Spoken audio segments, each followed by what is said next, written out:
¿Qué tal? ¿Cómo están? Sean todos bienvenidos a esta conferencia que da el Colegio de Profesores de Derecho Penal, Procesal Penal, el Seminario de Derecho Penal y desde luego yo diría que toda la comunidad jurídica son los que están participando en este ciclo de conferencias.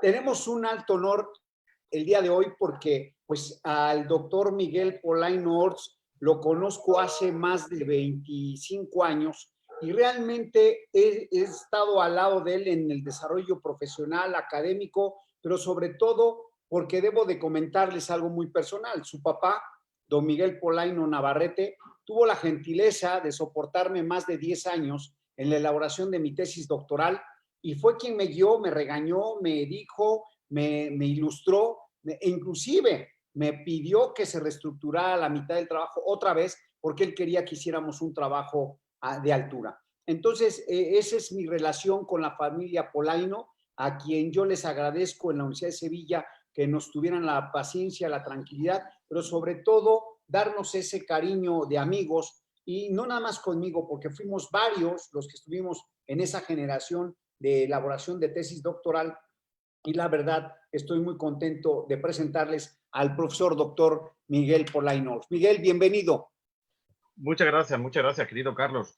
Bueno, después de tan cariñosas palabras, de tan exageradas palabras de mi querido amigo Carlos Daza, pues solamente puedo defraudar todo lo que él ha dicho, porque es imposible que yo pueda parecerme a esa imagen tan eh, afectuosa que él ha proyectado de mí. Lo que sí es cierto es que tenemos una amistad de hace ya muchos años, una amistad que se remonta a mis años de estudiante.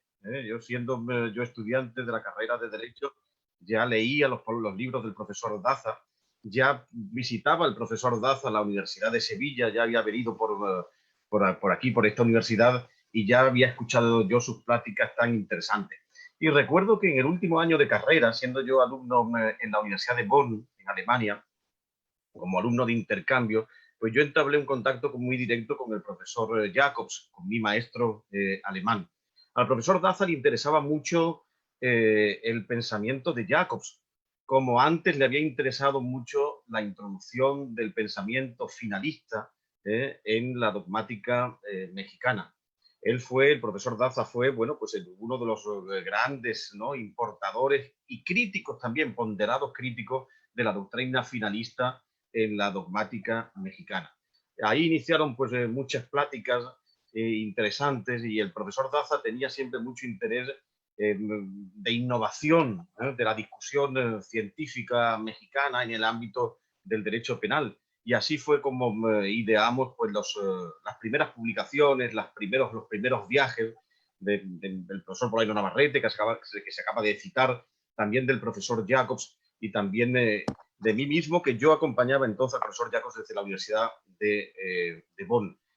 Fueron muchas las ocasiones en que yo acompañé a mis maestros a México y muchos los eventos en los que tuvimos la oportunidad de visitar. Estaba recordando ahora con el profesor Daza que han pasado ya 20 años desde ese primer viaje mío a México, que intervine entonces en Guadalajara, en la Universidad del Valle de Atemajac, que entonces hicimos un tour, un periplo, digamos, muy intenso por toda la República, que pasamos por Ciudad de México, fuimos a Mérida, en Yucatán, fuimos a Chiapas, donde intervenimos con un querido amigo, Rubio Villanueva, que desgraciadamente falleció muy temprano y que, bueno, pues me permitió conocer a la flor y nata del penalismo mexicano. Allí estaban, bueno, pues el profesor Carrancá, a quien, bueno, todavía tenemos entre nosotros de manera particularmente lúcida, dándonos ejemplos permanentes de dedicación al derecho penal, de amor al derecho penal.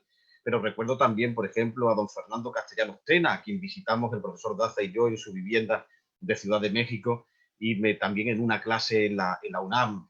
Me admiró, desde luego, pues ese amor, esa afición, ese verdadera adhesión que manifestaban esos maestros pues, al derecho penal. Recuerdo a don Fernando Castellano pues, con una bombona de respiración dando su clase ya a edad muy avanzada con una dedicación admirable. Y yo desde entonces, viendo a Carlos Daza organizando todos esos eventos, organizando todo tipo de, bueno, de congresos, de actividades, de publicaciones para mejorar el nivel de los estudiantes, para contribuir al debate mexicano y además también pues alentando a los jóvenes a que escucharan, a que aprendieran de los maestros, pues yo desde entonces tengo un referente sin duda en el ámbito del derecho penal y siempre aspiro a poder parecerme con el transcurso de los años a la imagen de esos maestros mexicanos que yo conocí también a través del profesor Daza. Además, México, bueno, pues representa un punto muy interesante de vinculación con la historia de España. México es el país a quien España está más agradecido por la relación, por la generosidad, por la hospitalidad que tuvieron los españoles, mis compatriotas, después de la guerra civil española, del 36 al 39, una inmensa generación de intelectuales españoles, de profesores de derecho penal, profesores de otras disciplinas, de poetas, de filósofos, de pintores, pues fueron a México, se exiliaron a México y fueron acogidos allí de manera particularmente generosa por una decisión personal del presidente Lázaro Cárdenas. Lo cierto es que eso es una deuda impagable que tiene España contraída con México y yo modestamente he intentado siempre saldarla en la medida de mis escasas posibilidades. Siempre que voy a México hago un pequeño homenaje a algunos poetas que están enterrados en el Panteón, en el Panteón Jardín de la Ciudad de México, en el sur de la ciudad, allí cerca del Desierto de los Leones, y voy siempre a ese panteón a decir unos versos en las tumbas de mis compatriotas Luis Cernuda y Emilio Prados, dos poetas del 27 que fueron bueno, exiliados en México, que están enterrados allí, y allí pues recito unos poemas en honor de estos poetas que fueron, como digo, acogidos de manera particularmente generosa y que se confundieron finalmente su cuerpo ya inerte pues con tierra mexicana. Y a mí me da pues nostalgia, ¿no?, el recordar que esta generación, ¿no?, toda esta generación de ilustres pensadores, también muchos de ellos en la Facultad de Derecho, ¿no?, don Niceto Alcalá Zamora, por ejemplo, ¿no?, fue profesor de la UNAM, Néstor de Buen, que era sevillano, hijo de un profesor de Derecho Civil, el laboralista, y otros muchos más, Recasens, en fin, una generación muy amplia de juristas que fueron acogidos ahí de manera, Jiménez Huerta, ¿no?, de manera particularmente generosa. En fin, yo creo que toda esta historia, ¿no?, que no podemos olvidarla, que creo que tenemos que reescribirla pues día a día. Pues México escribió páginas muy bellas y con letras de oro en la historia reciente española, y nosotros debemos reconocer sin duda ese agradecimiento, esa generosidad que tuvieron pues los mexicanos para con nosotros.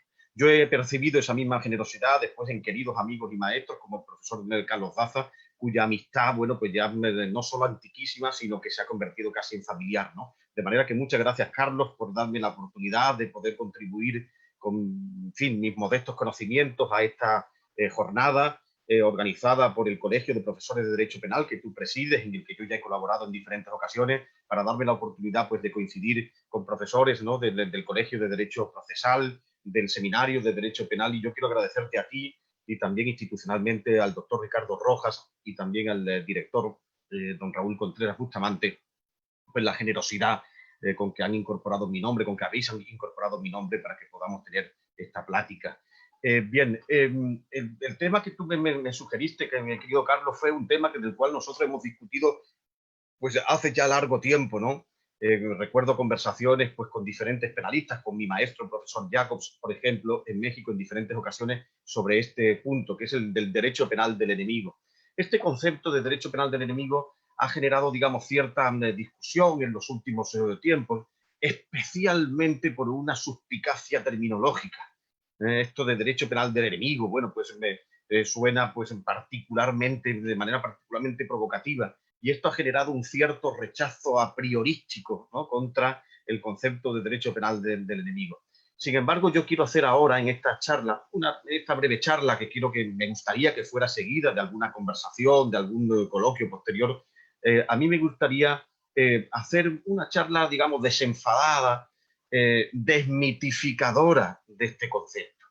El concepto de derecho penal del enemigo fue acuñado por el profesor Jacobs, por mi maestro alemán, en el año 1985, es decir, hace ahora 35 años. Pero el hecho de que Jacobs utilizara ese concepto por primera vez en el año 1985 no significa que él inventara el problema, que él propusiera la creación de un derecho penal del enemigo. Él se limitó a describir una serie de normas que se encontraban en la legislación alemana y salvando las distancias también en nuestras legislaciones, como ahora vamos a ver. Él se limitó, como digo, a describir una serie de normas de derecho positivo que ya tenemos dentro de nuestros ordenamientos, a los que confirió ese concepto de derecho penal del enemigo, como concepto que contrapuso al de derecho penal del ciudadano. Entonces, de antemano tenemos una pareja de conceptos, derecho penal del enemigo, derecho penal del ciudadano, que se oponen mutuamente, pero también se exigen mutuamente. Uno no podría existir realmente sin la existencia del otro. Y además también tenemos que la elección del nombre, de la terminología por parte de Jacobs, no se refiere a algo inexistente, sino precisamente a algo que tenía una base empírica incuestionable, que era precisamente ese conjunto de normas que existían en el Código Penal alemán. Es decir, no propone, sino que describe y además le confiere ese nombre que tiene una base científica, como vamos a ver. Y es que el concepto de enemigo es un concepto que tenía en la discusión filosófica europea moderna, digamos, desde posterior a Hobbes, pero desde Hobbes para acá, en los últimos 3-4 siglos, tenía un gran predicamento. Autores, por ejemplo, tan incuestionables como Rousseau, autor del libro famoso El contrato social o Principios de derecho político, que es entendido, que es concebido como uno de los padres de la democracia moderna, pues autores como Rousseau utilizaban el concepto de enemigo con bastante frecuencia. Decía, el que se opone al contrato social, el que falta al respeto del contrato social, conviértese por sus actos en enemigo, porque falta el respeto, evidentemente, de la palabra dada, de respetar a los demás, que es lo que estaba en las bases, en la letra pequeña, digamos, del contrato que suscribe, del contrato social que suscribe. Bueno, lo cierto es que entonces Jacobs utiliza ese concepto que tiene una larga tradición ius filosófica, y en todo caso se trata de un concepto normativo. Y yo me gustaría explicar aquí qué se entiende ese concepto para el funcionalismo, qué significa ese concepto y cuáles son las ventajas, evidentemente, de ese concepto. Entonces, él utiliza la noción de derecho penal del enemigo para referirse a un conjunto de normas que se encontraban en el Código Penal alemán. No muchas normas, es decir, cuantitativamente no eran las mayoritarias, pero sí existían pues una serie de normas, 3, 4, 5, 6 figuras en el Código Penal alemán a las que él confiere la denominación de derecho penal del enemigo, frente a todas las restantes otras normas del código, que son los 400, los 500 artículos restantes que conforman el llamado derecho penal del ciudadano. Él a estas normas le llama derecho penal del enemigo porque observa en ellas una serie de características que evidentemente son más estrictas, son más agravadas, son más restrictivas, digamos, que en el resto de supuestos, en todos esos artículos mayoritarios que son derecho penal del ciudadano. A mí me gustaría referirme ahora brevemente a esas características, después a algunos ejemplos, especialmente de la legislación mexicana, y después vamos a ver, pues cuál es el potencial de sentido explicativo que tiene este concepto de derecho penal. Esas características son, en primer lugar, la anticipación de las barreras de punición penal, la anticipación, el adelantamiento de las barreras de protección penal. Normalmente el derecho penal actúa, pues en un determinado momento, cuando se lesiona un bien jurídico, por ejemplo, cuando un sujeto mata a otro, cuando un sujeto pues hurta o atenta contra el patrimonio ajeno, etcétera, etcétera. Entonces, cuando ya se ha producido ese momento, el derecho penal actúa. Pues en estas circunstancias, ¿no? En estas circunstancias de derecho penal del enemigo, el derecho penal actúa normalmente en un momento anterior, se anticipa, se adelanta el momento en el que el derecho penal entra en escena. Como existe un riesgo evidente, entonces se adelanta, se anticipa el momento en el que el derecho penal entra en acción. Por tanto, la primera característica es el adelantamiento de la punibilidad, la anticipación de las barreras de protección. El derecho penal empieza a proteger antes, en un momento anterior, porque el riesgo ya existe desde un momento anterior. La segunda característica, y ahora veremos ejemplos donde trasladaremos estas características a esos ejemplos para verlo bien, ¿no? La segunda característica, el profesor Jacobs decía, era precisamente el cambio de paradigma. El cambio de paradigma. El derecho penal, como he dicho antes, en condiciones normales actúa, dice el profesor Jacobs, de manera retrospectiva. Retrospectiva. Es decir, retrospectiva significa que mira como en un espejo retrovisor, como el espejo retrovisor de un vehículo, de un carro, ¿no? Mira lo que hay detrás. En el espejo retrovisor se mira lo que hay detrás. Si el carro de atrás se nos acerca mucho, si hay una persona y yo puedo retroceder, etcétera, etcétera, ¿no? Entonces, el derecho penal es retrospectivo. Castiga por lo que ha hecho ya, por lo que hay detrás. Entonces se castiga, por ejemplo, a una persona por haber matado a otra. Entonces, cuando ya tenemos un muerto encima de la mesa, es cuando el derecho penal actúa castigando, imputándole a ese sujeto pues la comisión de un delito de homicidio o de asesinato. O cuando ya ha atentado contra el patrimonio de otro, o cuando ha producido una violación. Es decir, mira en el espejo retrovisor, mira lo que hay detrás y castiga por lo que ya ha sucedido en el pasado. Sin embargo, en el derecho penal del enemigo, en las normas de derecho penal del enemigo, como se anticipa el momento en el que el derecho penal actúa a un momento anterior, ya no se castiga tanto por lo que hay detrás, cuanto por el peligro que el sujeto representa desde hoy y para el futuro. De manera que se produce un cambio de paradigma en la actuación del derecho penal. Ya no se trata de un derecho penal retrospectivo, como en el caso del derecho penal del ciudadano, sino de un derecho penal prospectivo, que es propio característico de este concepto de derecho penal del enemigo. No se castiga, por tanto, tanto por lo que se ha hecho en el pasado, cuanto por el peligro que el sujeto desde hoy proyecta desde hoy para el futuro. Y por eso el derecho penal ya no mira tanto el pasado, sino mira el futuro, con ese fin preventivista también, ¿no? Para neutralizar, para evitar que ese riesgo que hoy es pequeñito, pues vaya creciendo como una bola de nieve y se convierta en un riesgo incomparablemente mayor. Precisamente por eso se ataja ese peligro, se combate ese peligro de manera prospectiva, para evitar que el peligro pues vaya creciendo ilimitadamente. Existe otra característica, otra tercera característica, que es la restricción de determinadas garantías penales, procesales y penitenciarias, acordes a la manifestación de la peligrosidad demostrada por el sujeto con su hecho delictivo. Entonces, en estos casos, pues se restringe determinadas garantías en el ámbito penal, procesal, y Jacobs no lo dice, pero también penitenciario.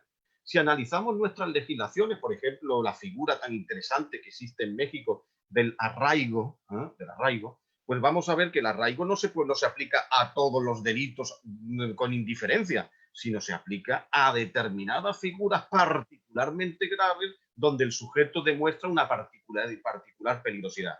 Y en las figuras incluso en las que se aprecia el arraigo, ni siquiera todas tienen o van a tener la misma extensión, sino que tendrán la misma extensión, tendrán una extensión mayor, mejor dicho, en función de la peligrosidad demostrada por el sujeto con su comportamiento.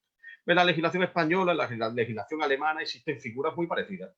Pues existen figuras parecidas, ¿no? De manera que se amplía el plazo de prisión preventiva o de prisión provisional precisamente si el sujeto, si existe riesgo de fuga, si existe una peligrosidad, un riesgo mayor, etcétera, etcétera.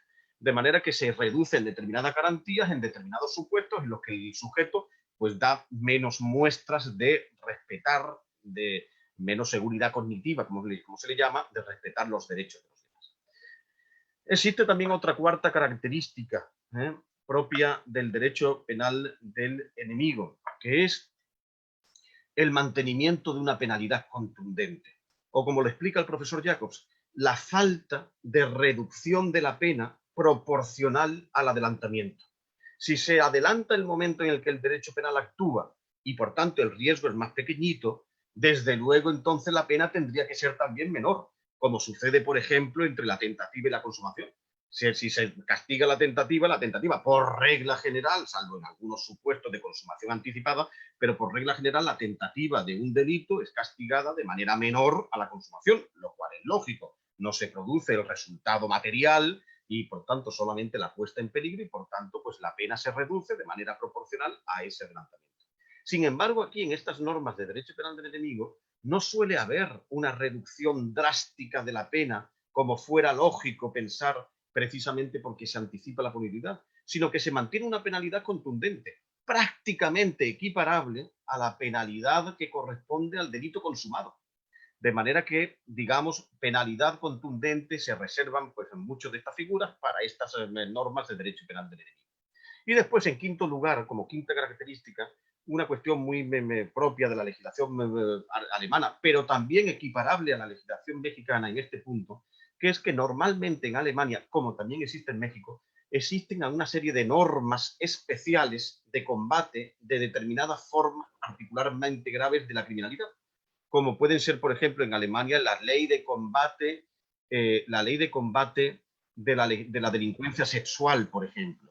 O en México, la norma, digamos, paradigmática a la que yo me quiero referir también un poquito más adelante, que es la Ley Federal Mexicana contra la Delincuencia Organizada. Una ley del año 96, hace ya 20 y tantos, 24 años, un cuarto de siglo casi, que ha sido una ley muy influyente en otros muchos países latinoamericanos. Hay muchos países latinoamericanos que se han acogido a esta misma ley mexicana, que fue paradigmática, que fue un ejemplo para el combate de este tipo de criminalidad.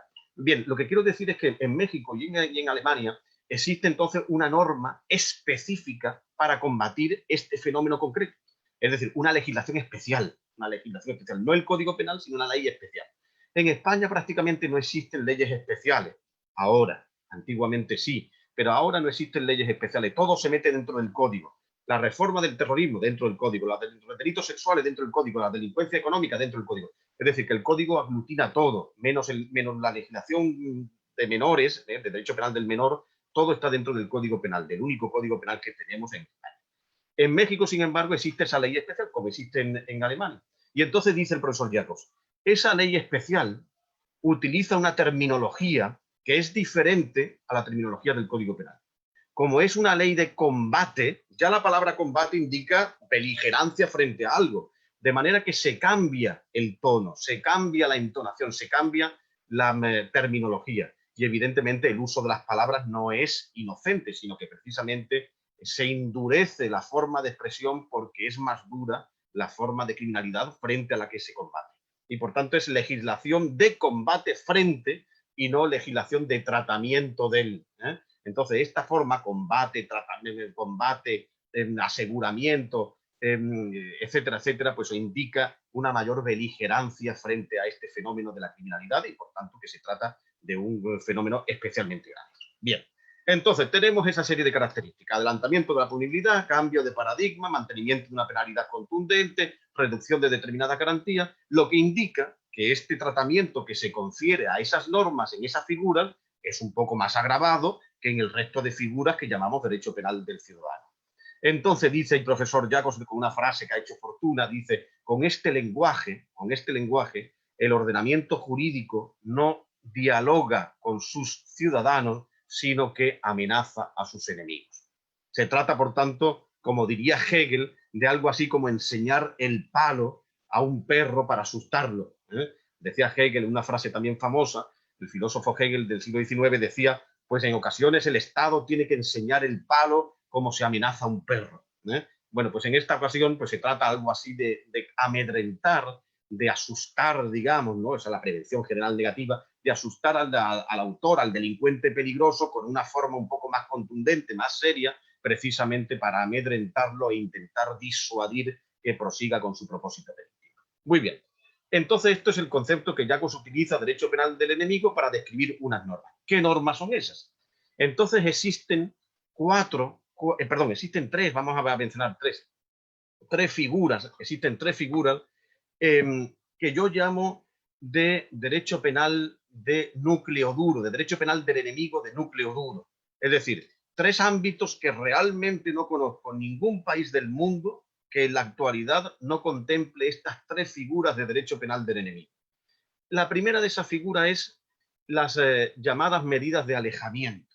Medidas de alejamiento. Dentro de las figuras de la parte general existen unas figuras de alejamiento que se imponen, por ejemplo, pues frente al delincuente peligroso en el ámbito doméstico, ¿no? El maltratador, en el ámbito llamado de la violencia de género, o también del terrorismo doméstico, ¿no? Como se le llama pues, también en España. Bueno, pues existen pues, frente a ese sujeto el marido que golpea sistemáticamente a la mujer o a la novia o a quien ha sido mujer o novia en el pasado y que actualmente tiene, bueno, pues otra pareja. Y entonces, pues para evitar que este sujeto le esté esperando en la puerta de la casa, asediándola, para impedir que ella desarrolle su vida en condiciones de normalidad y que evidentemente pues, pueda disfrutar de la normalidad absoluta, pues entonces se aleja este sujeto que no ofrece la mínima confianza de respetar los derechos de esta chica. Entonces, se dice en este caso que el derecho penal neutraliza con un plus de aseguramiento normativo el plus de inseguridad que demuestra este sujeto con su comportamiento. Como no ofrece este sujeto la mínima confianza de respetar los derechos de la víctima, entonces se consigue ese aseguramiento pues restringiéndole determinados derechos, por ejemplo, de libertad ambulatoria. Entonces se aleja al sujeto, se le impide que se mueva, pues se aproxime a 500 metros, por ejemplo, a la chamaca, precisamente para conseguir que ella pueda desarrollar su vida en condiciones de normalidad y pueda ejercer sus derechos democráticos. Entonces, el ordenamiento jurídico fuerza con la coacción jurídica permitida la seguridad que el sujeto debería prestar motu propio en tanto ciudadano, pero que no presta. Se trata, por tanto, de conseguir esa seguridad que el sujeto debe prestar, pues un poco por la fuerza, recortándole derechos porque él no los respeta de por sí mismo.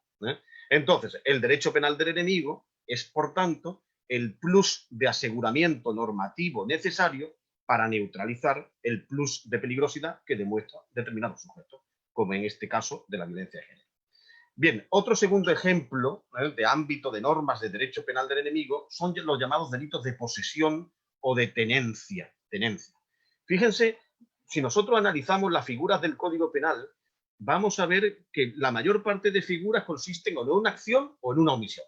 Normalmente en una acción. Por ejemplo, el delito de homicidio, el que matare a otro, pues consiste en que alguien, de la forma en que sea, porque el Código establece un patrón, el que matare. Después, la forma en que se puede hacer eso, pues son ilimitadas, como ustedes pueden comprender. Fenomenológicamente hay muchas formas de llevar a cabo ese patrón típico que es matar. Entonces, pues el que matare, pues se puede matar de un tiro, atropellando, envenenándolo, etcétera, etcétera. Todas las formas que nos podamos imaginar. Después existen también delitos omisivos, la omisión del deber de socorro, la omisión de denunciar la comisión de delitos, es decir, delitos que consisten en una omisión. Bueno, pues eso es lo normal, una conducta o una omisión que forma parte del tipo. Pero hay determinadas figuras, desde hace ya años, desde hace ya varias décadas, incluso desde hace mucho tiempo, pero no se le había prestado especial atención. Hay muchas figuras en las que se sanciona, bueno, pues no sabemos muy bien qué se sanciona, pero se sanciona prácticamente no hacer nada. Que, por ejemplo, los delitos de tenencia. En los delitos de tenencia o de posesión se castiga que yo tengo algo, no que yo haga algo con esa cosa. No se castiga un uso, un mal uso o un abuso de un objeto, sino se castiga solo que yo tenga en mi poder un determinado objeto, sin necesidad de que lo que llegue a utilizar. De manera que el concepto de acción aquí pues sufre una reformulación. Ya no hace falta que yo, por ejemplo, con 500 kilos de explosivos, pues los ponga pues en un determinado edificio para matar gente, sino solamente el hecho de tenerlos en mi poder ya integra una conducta delictiva. Fíjense cómo en qué consiste la anticipación de la punibilidad, las características que veíamos antes en el pensamiento del profesor Jacobs. Se anticipa la punibilidad, pues ya no se castiga pues el hecho de que yo ponga los explosivos, le prenda la mecha y explote el edificio, sino que se adelanta a un momento anterior cuando el riesgo es más pequeñito. Evidentemente, el riesgo es más pequeño cuando todavía no lo he hecho explotar, evidentemente. Entonces se anticipa el momento anterior, recién cuando yo lo tengo en mi poder esos objetos. Después se cambia el paradigma. Ya no se castiga tanto por lo que ya hemos hecho en el pasado, mirando en el espejo retrovisor. Es decir, cuando haya causado, por ejemplo, 100 muertes violentas mediante este atentado, sino que se mira en el espejo retrovisor y yo, ¿qué he hecho? Pues no he hecho prácticamente nada, solamente tener esos explosivos. Entonces se cambia el paradigma. Ya no se castiga tanto de manera retrospectiva cuanto por el peligro que yo represento desde hoy y para el futuro. Porque yo con esos explosivos en la mano no doy seguridad de gestionarlos correctamente. Entonces se cambia el paradigma, no se me castiga de manera retrospectiva, pero sí de manera prospectiva, por el peligro que desde este momento y para el futuro yo despliego para la sociedad. La sociedad ya no está segura si yo tengo los explosivos porque los puedo utilizar en cualquier momento. Pero no me castigan porque los puedo utilizar, me castigan porque yo no ofrezco la mínima seguridad de respetar los derechos de los demás. Y por tanto se anticipa el momento en que el derecho penal actúa, me castigan hoy como autor de un delito de tenencia de explosivos sin esperar a que yo llegue a matar gente, sino porque hoy, neutralizando este riesgo de manera menor, se puede impedir que este riesgo vaya creciendo como una bola de nieve y ya sea demasiado tarde y yo ya haya prendido la mecha, haya estallado y haya producido pues la muerte de ese elevado número de personas.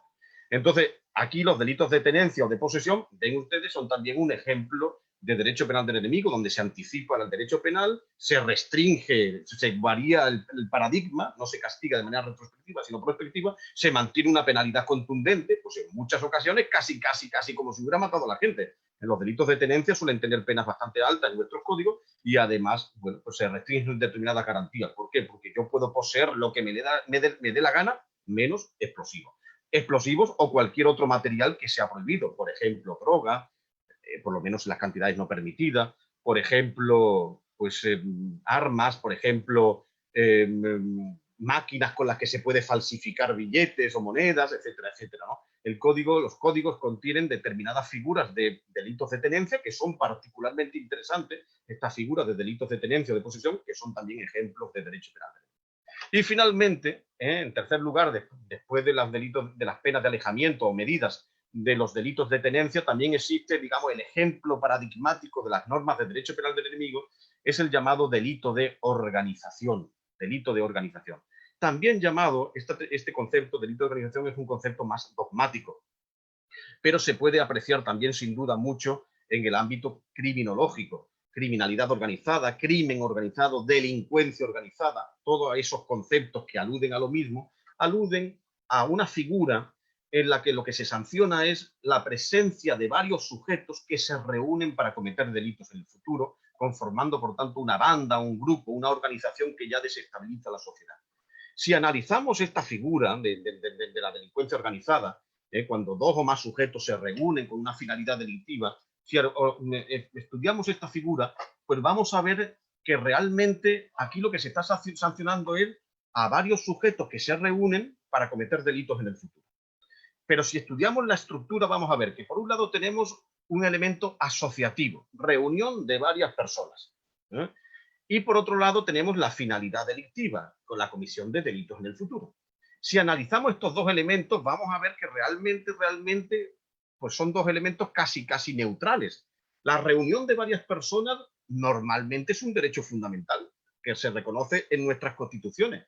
El derecho fundamental de asociación se reconoce en nuestras constituciones. Yo me puedo pues reunir, por ejemplo, con el profesor Daza, con quien hace muchos años, por ejemplo, fui pues al estadio de fútbol para verme pues el club de fútbol, ¿no?, de la UNAM. También otro día fuimos, no sé si recuerdas, Carlos, también a escuchar, a ver un partido de fútbol del Cruz Azul, hace ya muchos años. Bueno, pues yo me puedo hacer socio de un equipo de fútbol, de la ciudad universitaria, del Cruz Azul, en fin, de los Pumas, de lo que ustedes quieran. Entonces nos asociamos con esa finalidad deportiva. O una asociación de tipo cultural, la asociación de lectores de Octavio Paz, por ejemplo, o de Ramón Xirau, el filósofo exiliado español que murió hace no mucho tiempo y a quien yo admiré mucho. Bueno, o una asociación de tipo político y me hago socio o miembro de un partido político, de este, del otro o del otro. Es decir, yo me puedo asociar, se reconoce la asociación política, cultural, religiosa. Y entonces nos dicen, bueno, ¿y por qué aquí en este caso no nos podemos asociar? Claro, entonces nos dirían, no, porque asociarse para defender a Octavio Paz, para defender el equipo de fútbol o para defender el partido político está muy bien, pero asociarse para cometer delitos no.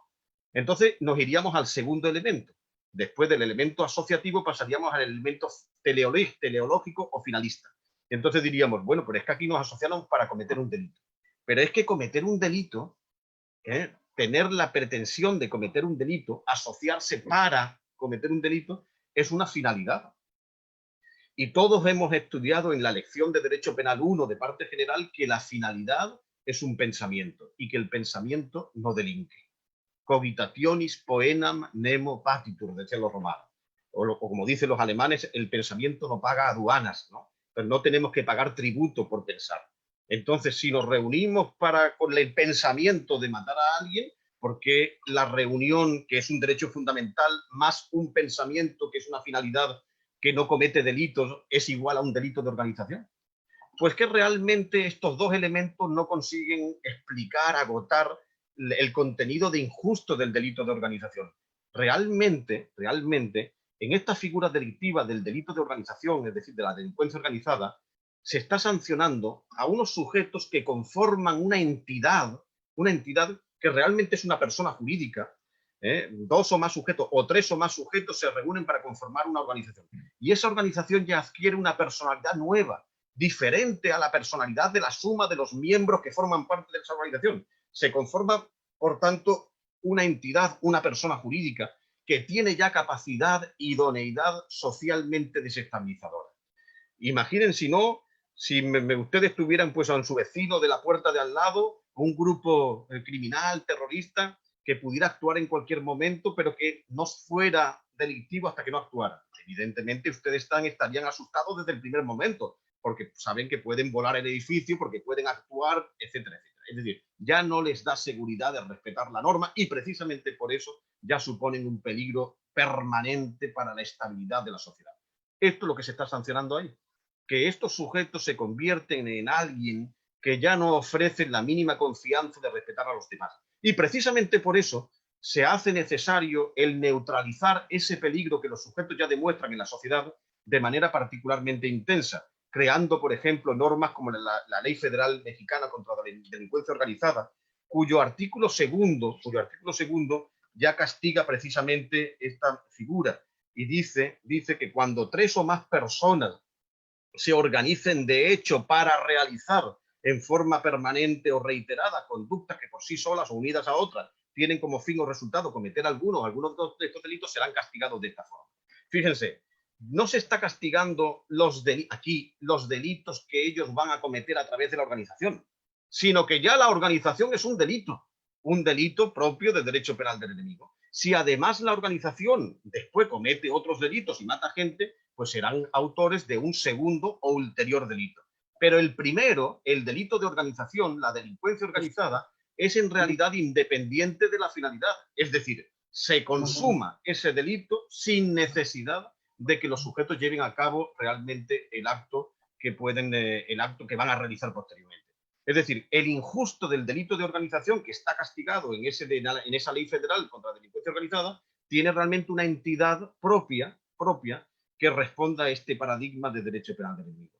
Que todos los estados actuales hayan acogido pues alguna norma como esta de delincuencia organizada, pues supone que probablemente este tipo de normas contribuya de algún modo al mantenimiento de la paz pública, del orden social y de la Constitución, del orden constitucional.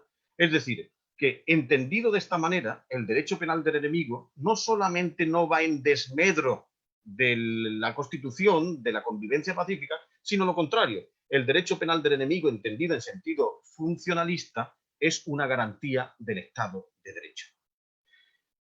Desde luego aquí podemos extraer después muchas consecuencias interesantes, ¿no?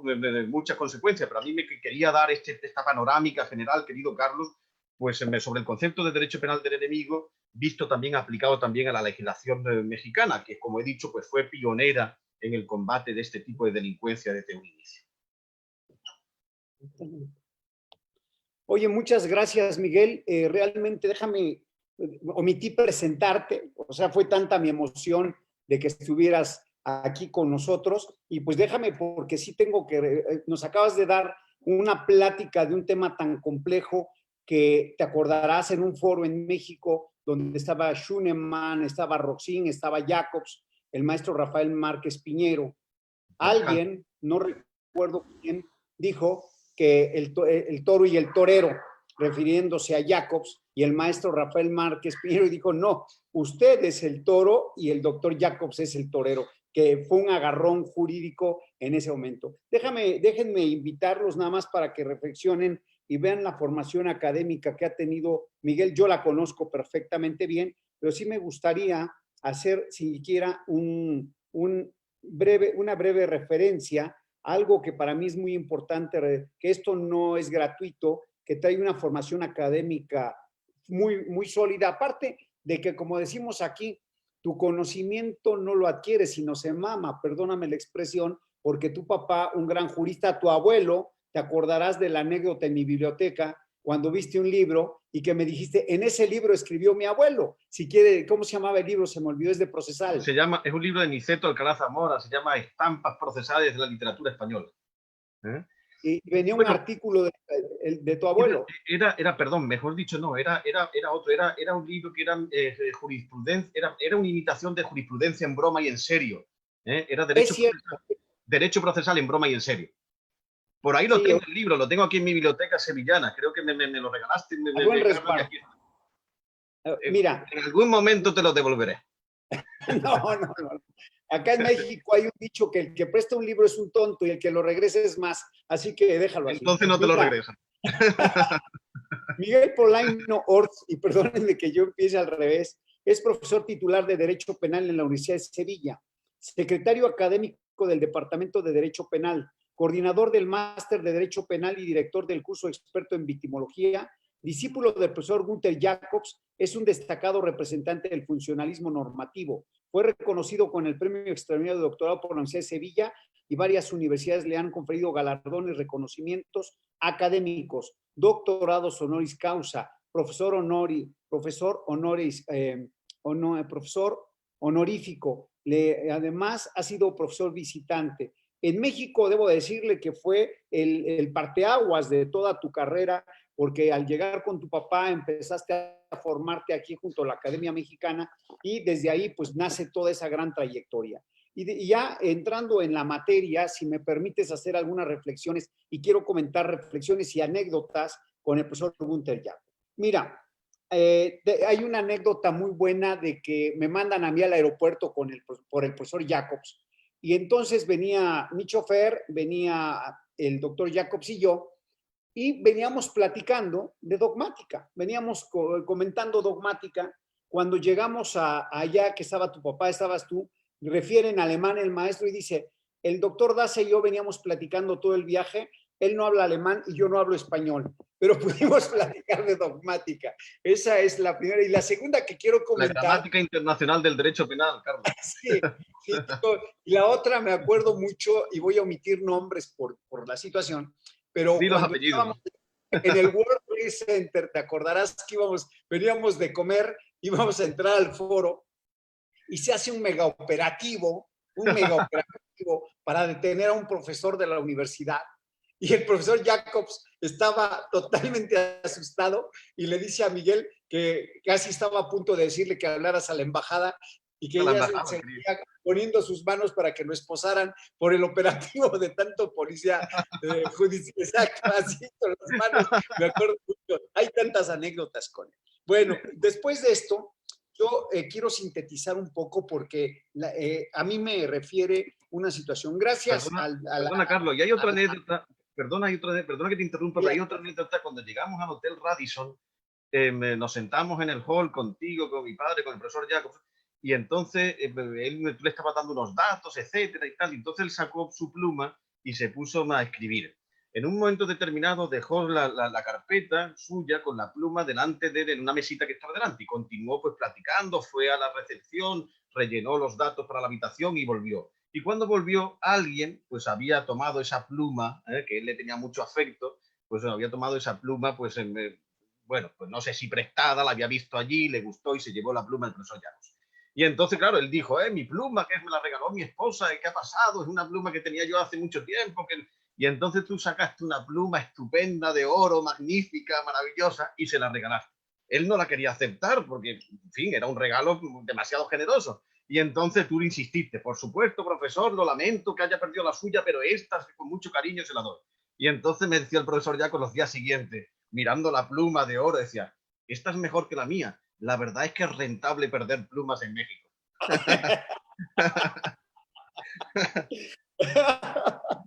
Oye, ¿y cómo le encantaba salirse del hotel para que le bolearan los zapatos? ¿Te acuerdas Sí, de sí, ese? sí, me acuerdo. Era algo para él, como regalarle un juguete a un niño, el poder Me salir acuerdo, sí, sí. y ponerse a platicar con el bolero. Bueno, en fin, tenemos tantas anécdotas de tantos viajes que tuvimos con el profesor Jacobs. Mira, en el pensamiento de Gunther Jacobs, tú te acordarás que platicábamos muchas veces en esta cuestión. Él maneja todo un sistema de imputación objetiva, a diferencia de mucha gente o de mucha gente que utilizamos la imputación objetiva como un nexo causal, él lo maneja como un todo. El segundo punto que a mí me llama mucho de la postura de Jacobs y que tú lo manejaste en tu examen doctoral, y déjenme decirles que nos recuerdes, yo recuerdo que presidió tu examen doctoral porque estuve ahí, Santiago Mir, en paz descanse, este No magno descanse. maestro, un gran jurista, fue quien presidió tu jurado. Había un tal Jaime, si no mal recuerdo, no, a ver, Estaban, recuérdame. mira, estaban el profesor Mirpuch, en efecto, que fue presidente, que acaba de fallecer hace unos días después de una larga y cruel enfermedad. Estaba el profesor Luzón Peña, Diego Luzón. Estaba el profesor Lorenzo Morillas, de Granada. Estaba el profesor Jesús María Silva Sánchez, ¿no? Y estaba el profesor Jaime Peris, de Murcia. Jaime Pérez. Y yo recuerdo que en esto, porque tiene que ver con lo que voy a comentar, tu tema fue sobre el funcionalismo, concretamente el pensamiento de Gunther Jacobs, o sea, centrándonos en la parte del funcionalismo. Y fíjate, de los puntos que a mí me llamaron la atención, que él no le llama culpa, sino le llama error. Luego, en la parte de la autoría y participación, él habla de la división de trabajo. Y entonces son puntos muy finos de una reestructuración sistemática que yo creo que desde Welzel no se había dado un cambio sistemático tan importante. Al menos lo veo así, porque tú recordarás desde Frank von Liszt, Belling, toda esta generación, viene Welzel y con el modelo basado en el método ontológico da un cambio de paradigma hacia el funcionalismo. Pero después yo creo y afirmo que Jacobs es el que viene a revolucionar y a crear todo esto a nivel mundial, porque tú vas a los congresos que participamos en Europa, en todos era tírenle a Jacobs, ¿no? O sea, siempre era en contra de él, que viola garantías individuales su sistema, el derecho penal del enemigo es propio de un sistema autoritario, las críticas que tú conoces. Entonces, debo también reconocer aquí, hay muchísima gente, te están saludando de Tlaxcala, de Chiapas, de Puebla, de Oaxaca, te están hablando de Bolivia, de Perú, en fin, bueno, eres una gente que ha viajado muchísimo por toda Latinoamérica difundiendo el pensamiento de Gunther Jacobs, y también recuerdo la anécdota que de tu jurado decían que no estaban de acuerdo con él y te dieron la cum laude derivado del planteamiento metodológico y cómo sostenías tus razonamientos respecto al pensamiento filosófico. Fue de veras a mí me encantó, fue un deleite haberte escuchado en ese foro. La mecánica que vamos a hacer, porque ya no quiero, tengo muchísimo de qué hablar, muchísimo de qué comentar, podríamos estar horas porque no fue un solo viaje. ¿Te acuerdas cuando llegó Jacobs con su maleta que le había costado $1,000 y se la entregan toda Apoyada. abollada y rota? Estaba que se moría con su maleta que tanto invirtió en ella y que aquí en Sí, México sí, se la sí. destrozaron en el aeropuerto. Bueno, Y en fin, otra vez, Carlos, otra anécdota, perdona, otra anécdota que me acuerdo de ya hablando de aeropuertos. Él iba con su esposa, íbamos tú y yo, mi padre, con su esposa, el del profesor Jacobs. Y entonces había sido, bueno, un año antes había sido el atentado del 11 de septiembre de Nueva York. Y entonces se habían extremado en los aeropuertos las medidas de seguridad. Y entonces él recoge los pasaportes, tenía el de su esposa, le da a su esposa el suyo, pasan los dos, ¿eh?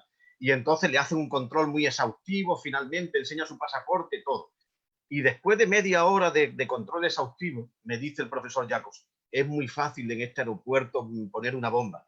Y digo, ¿por qué? Si, fíjense el control que hemos tenido, prácticamente nos han desnudado ahí, Y dice, no, no, finalmente yo he pasado, mire, yo he pasado con el pasaporte de mi esposa y mi esposa con el suyo. Es decir, no saben distinguir a un hombre de una mujer.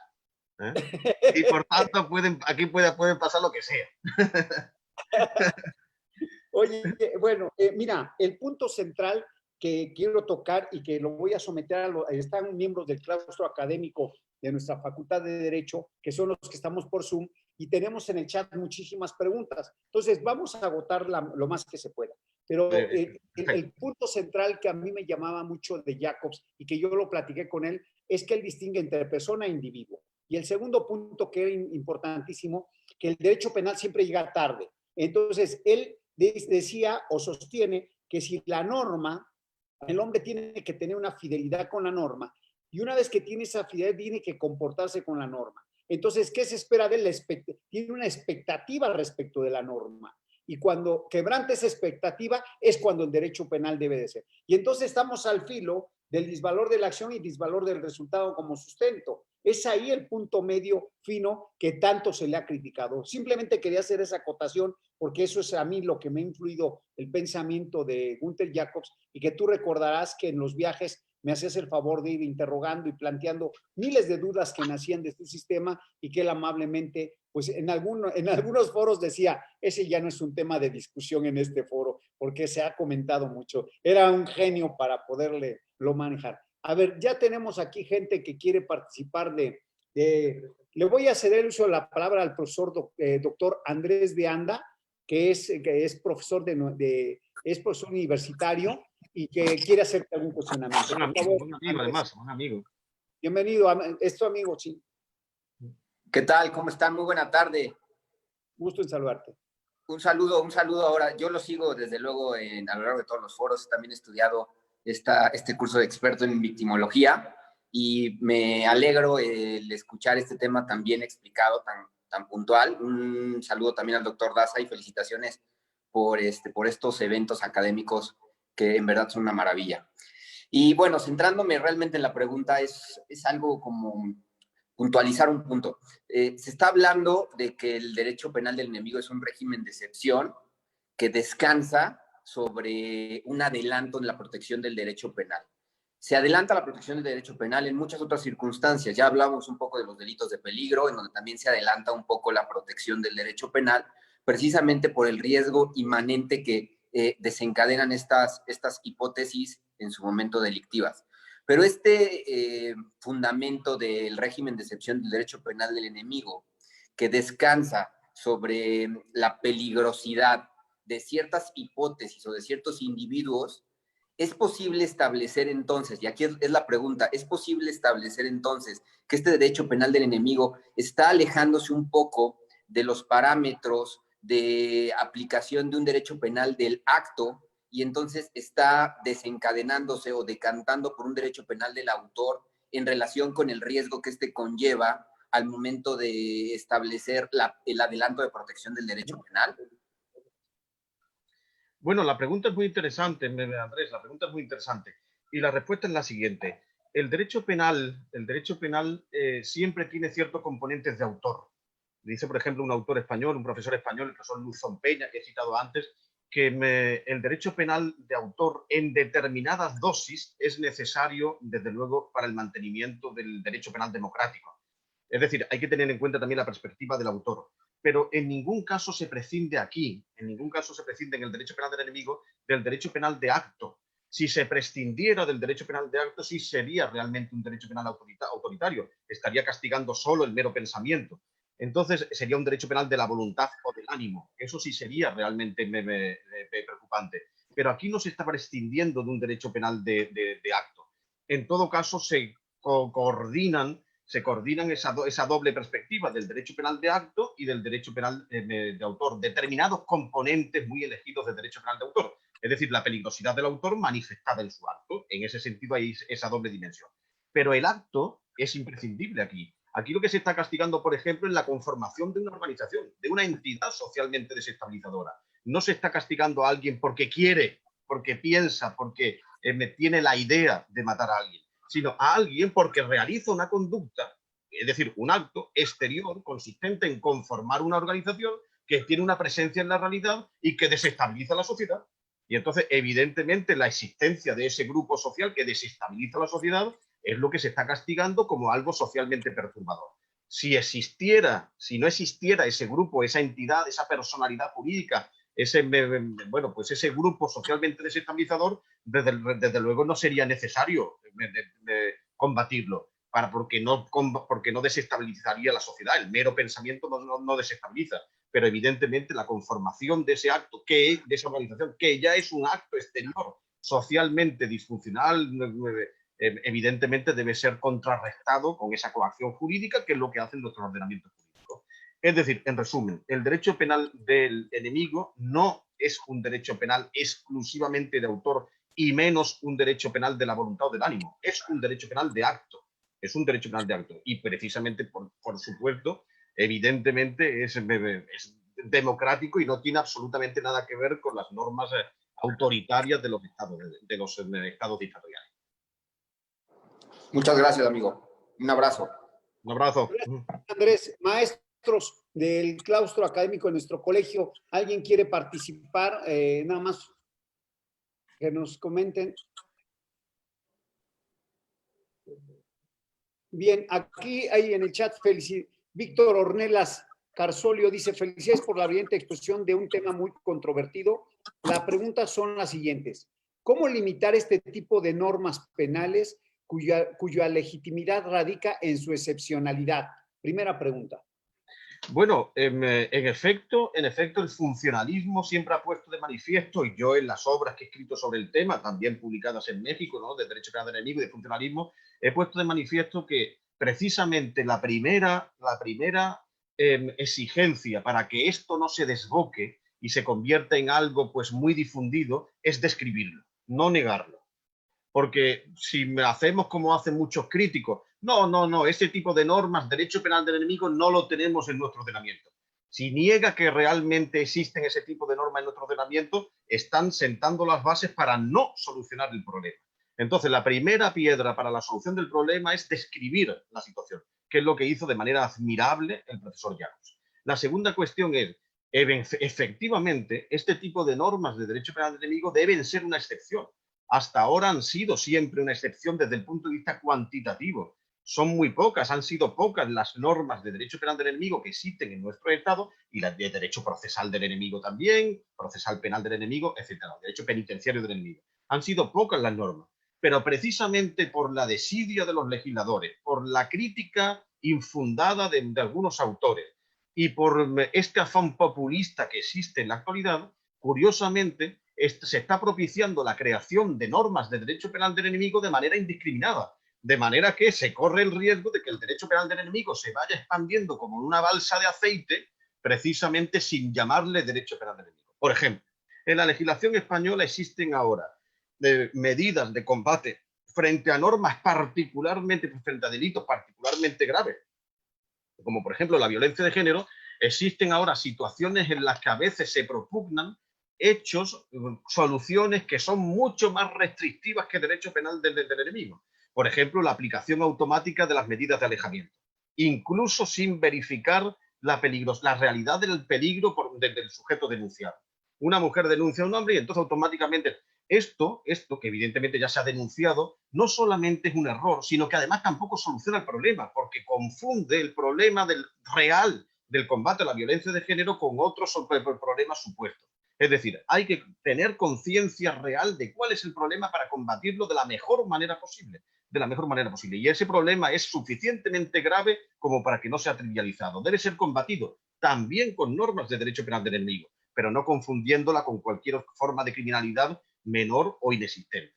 Y por tanto, ese tipo hay que reservar las normas de derecho penal del enemigo para los casos verdaderamente graves, como por ejemplo excepcionales, como por ejemplo ese combate en la violencia de género frente al sujeto particularmente peligroso que impide los derechos de la mujer, o por ejemplo en el caso del terrorismo, de la delincuencia organizada, en estas normas que hemos visto. Solo así se puede mantener la excepcionalidad y solo así se confiere el tratamiento justo a los casos particularmente graves que lo merecen. Excelente. Mira, la segunda pregunta que nos formula, esta corriente de pensamiento es sumamente tentadora para gobiernos autoritarios, pues como bien lo ha apuntado, restringe libertades y derechos en casos particulares. En este sentido, ¿qué hacer cuando una norma de estas características no tiene carácter excepcional? No, vamos a ver. Yo agradezco la pregunta, porque la pregunta de Víctor Ornelas, porque me da la oportunidad de referirme un poquito más extensamente a esto para evitar, digamos, una confusión. Vamos a ver. Todo derecho penal Toda norma de derecho penal restringe derechos. La pena es una restricción de derechos. Toda pena, toda sanción, supone una restricción de derechos. Se trata únicamente de una cuestión de intensidad. ¿Qué grado de restricción de derechos estamos dispuestos a aceptar dentro de una situación? Hay, por ejemplo, restricciones de derechos que parecen excesivas. Pues, por ejemplo, en la legislación de ustedes mexicana, que yo conozco también, que de tantas veces que he visitado, pues hay delitos que están castigados con penas de hasta 70 años, delito de violación, delito de detención ilegal o de secuestro, con penas excesivamente largas que precisamente que quizás sean desproporcionadas o quizás no sean proporcionales frente en relación a otro tipo de normas de la propia legislación. Pero no se puede decir que, como yo he dicho, aquí se restringen derechos. Se restringe derechos. El derecho penal es una restricción de derechos. Lo que hay que ver que esa restricción sea legítima, que sea una restricción legítima. En eso es lo que hay que ver. El derecho penal que no restrinja de manera legítima derechos se convierte en algo autoritario. ¿Que el derecho penal sea una corriente sumamente tentadora para gobiernos autoritarios? No, tampoco es correcto eso. Vamos a ver. Todo tipo de normas jurídicas, en manos de un insensato se puede convertir en algo peligroso. Si yo le doy un cuchillo a alguien que no sabe manejarlo o que no respeta la vida de los demás, evidentemente pues puede utilizarlo con una finalidad delictiva. Pero el problema no es del cuchillo. El problema es de quien lo utiliza de manera insensata.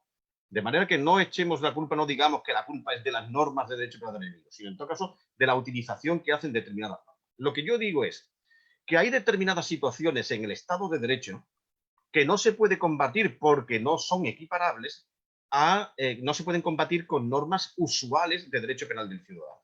La criminalidad organizada, la violencia de género, etcétera, son una forma particularmente grave de criminalidad donde se ponen en peligro los derechos fundamentales de los ciudadanos de tal manera que no son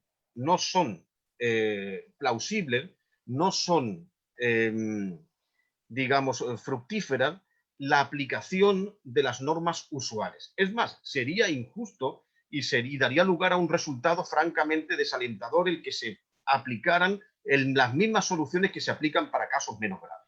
No se pueden equiparar. Y entonces, en estos casos, si la conducta es particularmente grave, debe ser sancionada con una sanción, con un tratamiento especialmente asegurativo. Y el derecho penal del enemigo es el plus de aseguramiento normativo necesario para combatir el plus de peligrosidad que demuestran determinados sujetos con su comportamiento delictivo. Simplemente eso. Se trata de un derecho plenamente proporcional a la peligrosidad demostrada. Plenamente proporcional. Y si no fuera proporcional, sí sería autoritario. Pero no es autoritario de per se, de por sí, sino tiene que ser proporcional. Y en todo caso, lo que yo digo es que el funcionalismo lo que propugna es que este tipo de normas, entendido de manera ponderada, mesurada, no solamente no es un atentado contra el Estado de Derecho, sino que es precisamente la forma de fortalecimiento y de mantenimiento del Estado de Derecho. O dicho sea de otro modo, sin este tipo de normas de derecho penal del enemigo entendidas en sentido funcionalista, el Estado de Derecho se iría a pique. Gracias, Miguel. Por aquí te manda saludos Marcos Tecuapacho, magistrado del Tribunal Electoral en Tlaxcala, lo recordarás, un gran anfitrión. Gran amigo. Dice, siempre cátedra, una excelente cátedra, querido y estimado, aquí te mandan hasta besos y que si puedes mandar la pensión alimenticia, no sé si periodismo matices, si necesitas biografía, con gusto te la hacemos llegar. Armando Enríquez, un derecho penal anticipado al texto adjetivo. Elmo Miguel Cayata, esta discusión va más allá del derecho, lástima que no tenga formación filosófica, pues ahí ni contestarle, seguimos. Luego Gerardo Clara Castillo está viendo el video, en fin, hay muchísimos comentarios. Yo quiero agradecerte, Miguel, de veras, encarecidamente que hayas aceptado en estos 40 minutos dictar una conferencia que crea lo de siempre, ¿no? La situación de un nuevo sistema, la creación de un nuevo sistema normativo, pero por eso mismo yo creo y afirmo que Jacobs es quien fue el que hace un parteaguas hacia otro derecho penal. Y no doy la razón cuando quieren tildarlo de que es para sistemas autoritarios. Yo creo que si partimos de que tenemos un sistema normativo y quien crea las normas es el poder legislativo y bajo ese régimen, ¿por qué no se ha dicho que entonces que son autoritarios los del sistema legislativo que crean esas normas, que te sancionan? Hay un libro de Rodríguez de Besa en el cual Alfonso Serrano, en el prólogo, fíjate, hace años leí este libro, existía en España un delito que el que lo detuvieran y no trajera identificación era sancionable. Entonces, la pregunta es, imagínate que tú vas caminando y no traes una identificación. Y el ladrón, como sabe, o el delincuente sabe que debe traerla, siempre la va a traer. Y entonces él hablaba y da un pensamiento que me marcó en esto. Dice que a veces el Estado quiere brindarnos seguridad desquebrajando nuestra libertad. Que cuando hay ese rompimiento constitucional, estamos en presencia de la impunidad y la injusticia.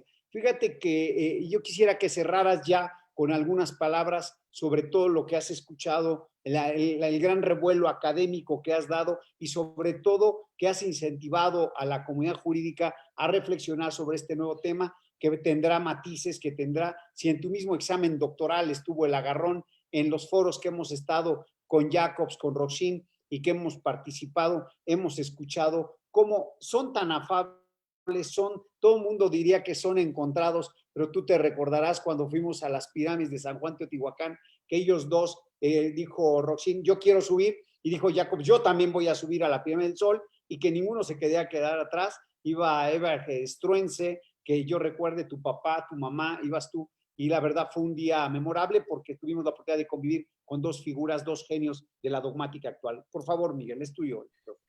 Pues muchas gracias, Carlos. Bueno, he empezado recordando parte de mi historia reciente, digamos, más querida. Yo visité México por primera vez hace casi 20 años, en el año 2001, de la mano del profesor Daza. Y aunque dice el tango que 20 años no es nada, lo cierto es que en estos 20 años han pasado muchas cosas interesantes, muchas idas y venidas, muchos viajes, mucha convivencia, mucha amistad, muchos foros de debate, muchas conferencias, pero también muchas jornadas agradables, bueno, de fomento de la amistad. Tanto en México, en muchísimas zonas de México que yo he conocido de la mano del profesor Daza en esos primeros años de mis visitas a México, como también en Europa, en Alemania, en España, en muchas ciudades. El profesor Daza hizo también su tesis doctoral, una de las varias tesis doctorales en la Universidad de Sevilla, una brillante tesis doctoral también defendida aquí sobre un tema dogmático muy sugerente, la intervención delictiva, la autoría en los delitos imprudentes, culposos, la coautoría en los delitos culposos de manera particularmente interesante.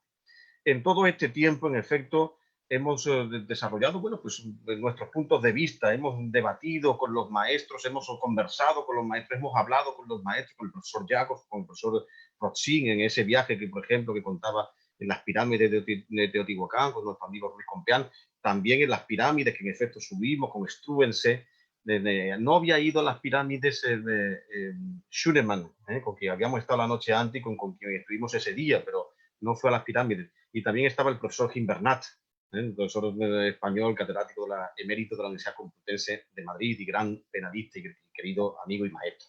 En todo este tiempo, en fin, con todas las jornadas, ¿recuerdas, Carlos, el congreso que organizaste, el primer congreso que organizaste para el pensamiento del profesor Jacobs, que fue en el año 2001-2002? 2003, que se publicó después el libro por la editorial Flores, que ha editado pues muchas de nuestras publicaciones y algunas por venir, ¿no? Algunos proyectos por venir, y ha sido también un gran difusor del pensamiento del funcionalismo.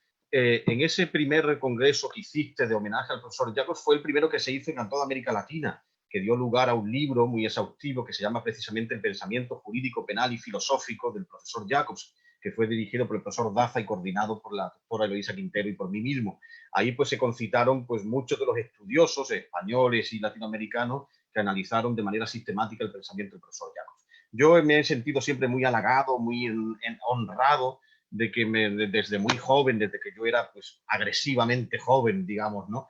Pues me honraras con tu generosidad y me permitieras abrirme la puerta de México de par en par, ¿no? Después con tantos amigos y tantos bueno, queridos colegas que allí hemos frecuentado, ¿no? Has citado antes algunos, ¿no? Que hace ya pues un tiempo que no veo, por ejemplo, a Marcos Tecopacho de Puebla, de Tlaxcala, que yo hace pues ya mucho tiempo que no veo, la última vez fue aquí en España, pero a quien recuerdo con mucho cariño, también allí en las visitas a su universidad. En fin, la verdad es que tengo recuerdos muy queridos, recuerdos estupendos. Yo suelo ir por México siempre que puedo, con mucha frecuencia. Este verano no sé si voy a poder, vamos a ver si se relativiza en esta cuestión, si pasa pronto, que en esta cosa tan inesperada y tan que no termina de pasar y sobre la cual pues no teníamos un conocimiento previo, ni sabemos muy bien, pues no tenemos un manual de instrucciones, ¿no? Para cómo superar esto, pero lo cierto es que bueno, pues con México siempre, como he dicho antes, tenemos una deuda de gratitud y yo he intentado pues mantenerla de manera particularmente intensa en la medida en que bueno, pues me enamoró sin duda pues este país desde la primera vez que asistí. En relación al derecho penal de enemigos, ya lo he dicho, el derecho penal de enemigo que se critica, que critican bueno, los analistas, lo que critican la doctrina, pues no es realmente el derecho penal de enemigo del que habla el funcionalismo. No podemos inventar un derecho penal de enemigo, decir que es autoritario y evidentemente lo criticamos. Claro, si fuera eso, lo sería. Pero se trata de algo, digamos, la discusión es mucho menos burda, ¿no?, que esa descripción. La descripción es que se trata de normas que existen ya en nuestros ordenamientos y que tenemos que discutir realmente es si continuamos aceptándolas en el interior de nuestro ordenamiento porque son fructíferas, es decir, porque protegen derechos fundamentales, o si son excesivas y por tanto no deben ser aceptadas dentro del Estado de Derecho. Esa es la gran diferencia entre el derecho penal del enemigo del Estado de Derecho y el derecho penal del enemigo de los estados autoritarios. En el Estado autoritario todas las normas son ilegítimas, las de derecho penal del enemigo y las de derecho penal del ciudadano, porque existe un déficit de democraticidad, un déficit de legitimidad. Es decir, que el hecho de que las normas del enemigo sean antidemocráticas, sean ilegítimas, no proviene del hecho de que sean del enemigo, porque todas lo son, también las del ciudadano.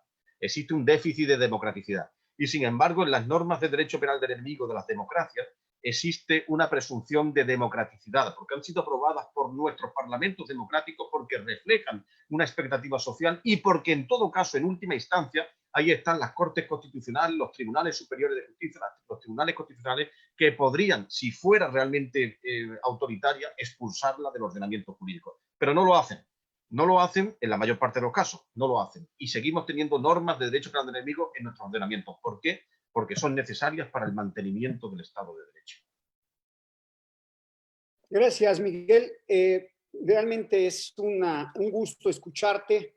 Yo recuerdo que en tu primer viaje, cuando estábamos por comer y dijiste, ¿qué pasó, güey? Yo quiero un tequila. Dije, este ya es mexicano. Y desde entonces ¡Órale! te marcó para toda tu vida. ¡Órale! Órale, güey. ¡Órale, güey! Podemos decir, pero recuerdo que aprendiste muy rápido la cultura mexicana. Me gustó siempre mucho la literatura, me gustó mucho la literatura, también la popular. Quiero invitarlos para el próximo lunes. Continuando con este trabajo, va a estar con nosotros el doctor Esteban Arcos, discípulo de un servidor, y el maestro Jaime Rochín, que fue el excomisionado para la atención a víctimas. Van a hablar sobre un tema, la reparación del daño en materia penal, que es un tema suculento, y después a las 14 horas va a estar pues nada menos que una de las figuras del derecho penal mexicano. Va a estar don Juan Velázquez, que es un litigante y académico, hablando sobre el enjuiciamiento oral penal. Y el día sábado, que no hemos parado ni hemos descansado por terapia ocupacional, vamos a tener derecho penal en tiempos de la pandemia. Y van a estar con nosotros dos gentes de la Universidad de Colombia, el maestro Aldair Bueno y también el doctor Carlos Hernández Vázquez. Ellos nos van a hablar del derecho penal en tiempos de pandemia desde el enfoque de Colombia. Entonces va a ser un gusto poderlos saludar. Pedro Hernández Gaona, Jesús Ubando, Andrés de Anda, Adrián Lara, Miguel anfitrión. Bueno, pues todos los catedráticos, Víctor, que estás por ahí, Adrián Lara, Jesús Ubando, mi querido amigo, mi querido hermano Moisés Muñoz, Les agradezco, como siempre, que sigan trabajando intensamente, que estemos hombro con hombro a través de esta plataforma, siguiendo todo lo que nos ha indicado nuestro director de la Factual. Miguel, no sé si quieras decir algunas palabras para finalizar. Nada, muchísimas gracias a vosotros. Ha sido un placer coincidir, aunque sea virtualmente. Espero que nos veamos no tardando, ¿no? en México y que brindemos, podamos brindar porque ya ha pasado esto y también por una futura amistad con un buen tequila. Seguro. Y también te adelanto que estoy preparando un homenaje a tu papá con académicos mexicanos y latinoamericanos que hemos sido sus discípulos. Se lo platiqué a tu papá y utilizando esta plataforma vamos a tener gente de Brasil, vamos a tener gente de Argentina, de Colombia, pues que tu papá ha sido catedrático. Yo me acuerdo en la generación que yo estuve en el 2002, que me inscribí al seminario, en una cena, había gente de Corea, ¿te acuerdas con el coreano? Que no entendía nada, ni yo nada, nada más los tequilas nos hacían platicar, pero fue una cena en tu casa extraordinaria. Un show. Sí, y sobre todo, pues que tiene una gran escuela latinoamericana y en México el magistrado, mi querido amigo, Luna Castro, José Nieves. Claro, Luna También Castro. Rubén Arturo Sánchez Valencia. Arturo Sánchez Valencia, discípulo de tu papá. Bueno, pues somos muchos los que estamos hermanados por esta situación. Te agradezco, de verdad, ha sido un estupendo trabajo, ha sido muy, muy ilustrativo para toda la academia discutir estos temas de fondo, el derecho penal del enemigo. Te agradezco de veras de corazón. Un fuerte abrazo a tu papá y ya me coordinaré contigo para lo del homenaje y estoy seguro muchos de los maestros que están aquí van a participar en ese homenaje al maestro. Un placer. Un abrazo a todos. Un fuerte abrazo. Cuídense mucho, maestros. Mi cariño.